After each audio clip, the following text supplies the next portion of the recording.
Okay, so Magic the Gathering, the stack. This is a thing that, with a lot of newer players, is kind of hard to figure out because it's like, oh, what the heck is the stack? I should just be able to play my cards when I want.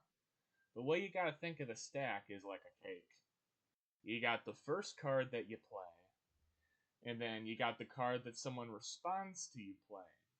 And then if someone responds to that card or ability, any of these layers can be replaced with abilities instead of just being cards. Then you have what they do in response as well. So, for an example, let's say I play my Demonic Tutor. I'm trying to search my library, all that jazz. And then someone's like, oh, I don't want you to play that Demonic Tutor.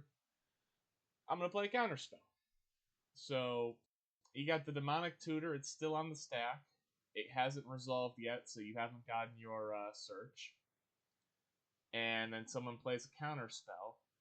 And until both players have agreed that there is nothing else that they would like to put on the stack at this given time, these will not resolve until that agreement comes to place. But let's say, oh, man, I don't like you. Lightning bolt to your face. Just do a thing in response to your counter spell. This counts as the third card on the stack, being on top of Counterspell and on top of Demonic Tutor, leading to this being the thing that resolves first. Then the Counterspell, which counters this spell, but if the Counterspell wasn't there, this spell would be third in line. And let's say that they're like, hey, I don't like that you Lightning Bolt me.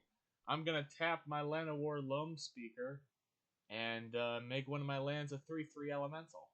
This is an example of a creature ability on the stack, but that leads it so that the trigger for you activating the Llanowar Loam Speaker is on top of the Lightning Bolt, which is on top of the Counterspell, which is on top of the Demonic Tutor, which leads to the order resolving being the Llanowar Loam Speaker's targeting to make a land trigger, then the Lightning Bolt dealing 3 damage to a player, then the Counter Spell, which counters the Demonic Tutor, and since this is countered, it's taken out of the stack without an effect. I hope that was a pretty good explanation of how the stack worked. Let me know in the comments if there's anything that you would think would be better for explanation.